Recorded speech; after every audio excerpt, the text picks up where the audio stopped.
Hello and welcome to day 11 of Podmas. It's the penultimate. Tomorrow there's a bit of a bonus episode. It's about 25 minutes long, which I hope you'll really enjoy. And I hope you've enjoyed all the episodes so far. Thank you so much for all the support, for tweeting and for leaving me lovely messages on Instagram and Facebook and sharing it.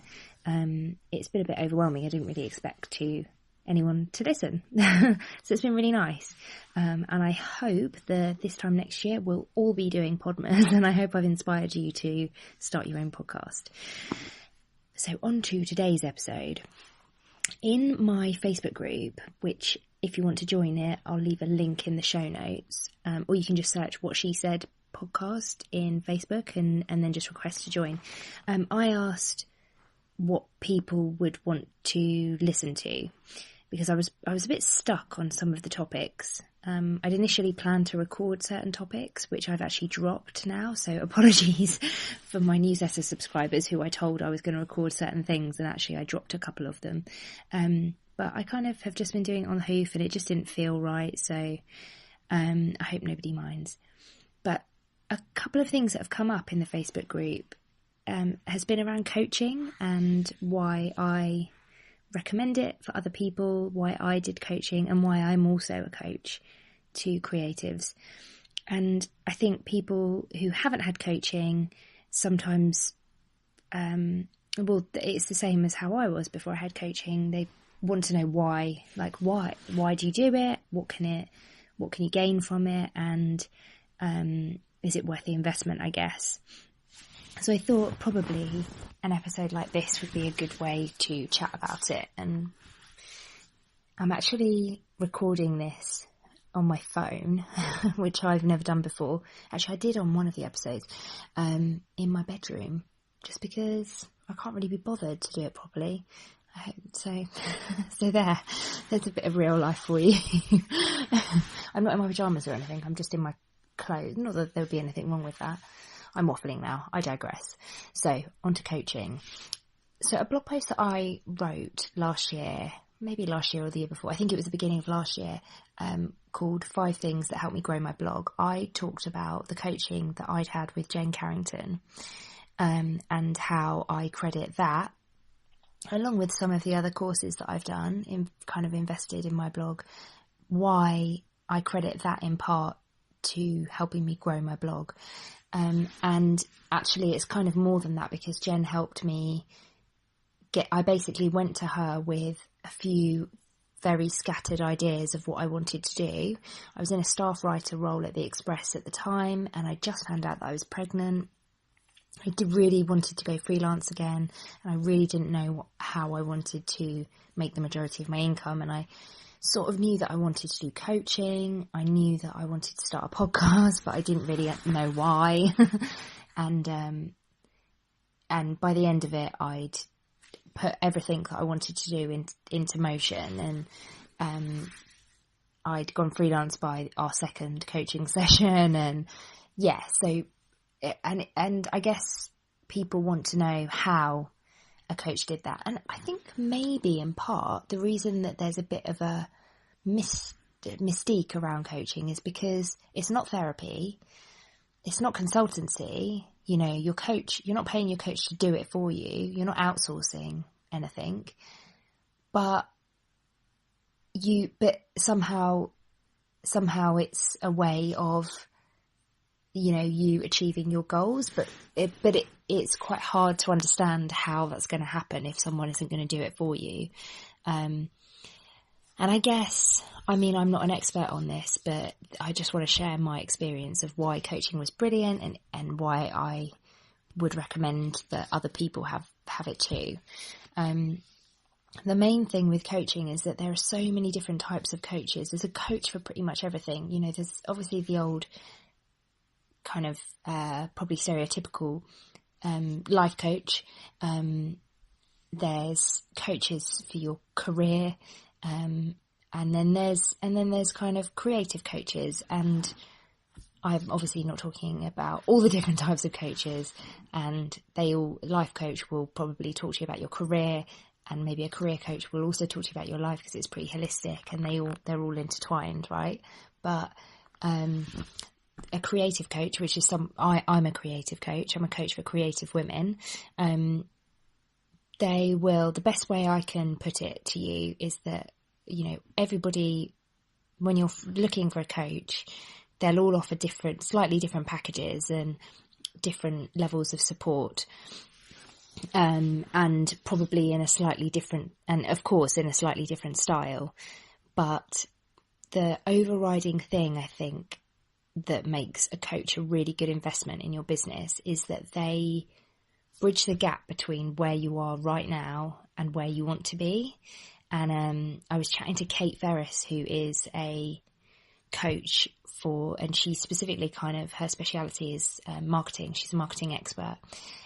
She was on the podcast last series and she's going to be on the next one as well. She's great.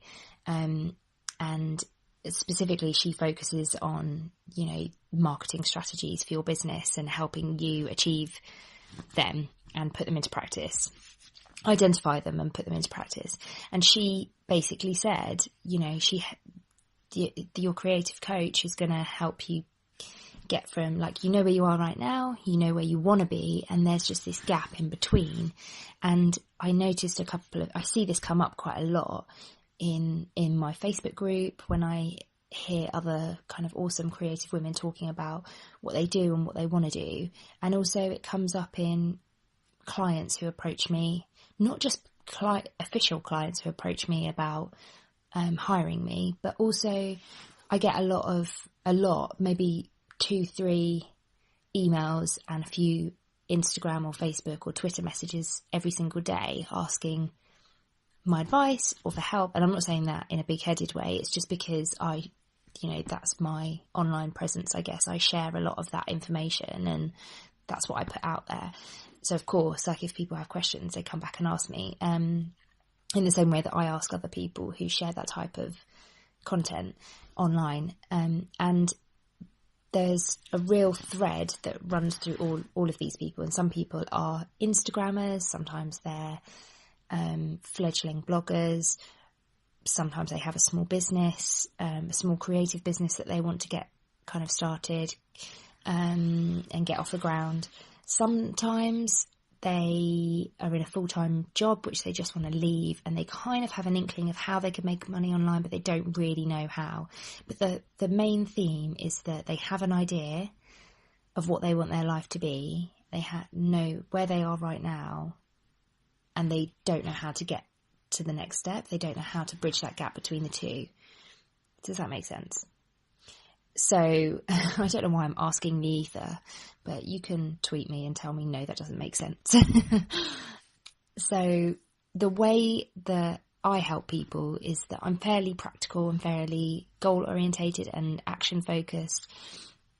And really it's about helping the other person, letting them waffle, asking them certain questions, but letting them essentially have a bit of a stream of consciousness and really picking out where I think they want to go, and delving a little bit deeper into those and finding out, okay, is this where you want to go? Is this what you want to do? Have you thought about this, that, or the other?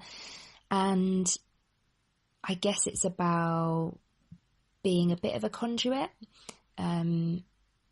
to action. I guess you could also say I help with accountability, and I'm a bit of an accountability partner, because each time I meet with my client, I will remind them of, I know what their ultimate actions are, their overriding. Basically, it's normally one thing. I want to start a business where I make cards and sell them online, or I want to make 100% of my income through blogging, or I want to earn the same amount as I do in my current full-time office job, but I want to do that through blogging, Instagram, anything online. So I know what the overall focus is, and then within that we have set actions each week to get them to that point. So each time we meet up, I know the previous week we talked about this, or not even the previous week, because they're more separate than that. The previous month we've talked about X, Y, Z. and checking in and seeing if those things have been done. It's not really checking if they've been done. It's more, how did that go? Did you find that doing this worked? Is there more that we need to explore around that? Often on a creative journey, especially a creative journey where you're changing careers, there's stacks of self-doubt and there's stacks of imposter syndrome. And most of all, I find that because there's so much smoke and mirrors in blogging and in the online world and in kind of creativity, and especially when you're freelancing and you're working from home, like, you just don't know. You have the online world there and you can Google it, but you don't know what's true. You just need, I suppose, a business bestie and you need someone who's there to be a bit of a mirror to what you want and say, okay, I've picked out of that conversation that we've just had that you want to do X, Y, Z, but you really hate doing this. I find that a lot of time people get bogged down in what they think they should be doing because there is so much out there online. There's so much content out there telling you how to do things and why you should be doing this. And the only way to be a successful blogger is to follow this rule. And often the people that come to me have been through that cycle and they still haven't reached a goal that they feel is success for them. And so they want something more. They want something more bespoke. So that's another reason why I found coaching incredible, is that it's completely bespoke to you and your needs. You're not following a cookie cutter pattern that's meant for, the majority of people out there. You're following something that's completely 100% meant for you, with no judgment. With no judgment. So that is the end of day 11 of Podmas. Thank you for listening. Tomorrow's the last day. Obviously, tweet me at Wanderloo's blog, drop me a message on Instagram. I'm at Wanderloo's blog there. You can email me, lucy@wanderloos.com, or head to my website, wanderloos.com. If you do want to do coaching with me, then just drop me an email. And you can find all of that on my website. Have a great day. See you tomorrow.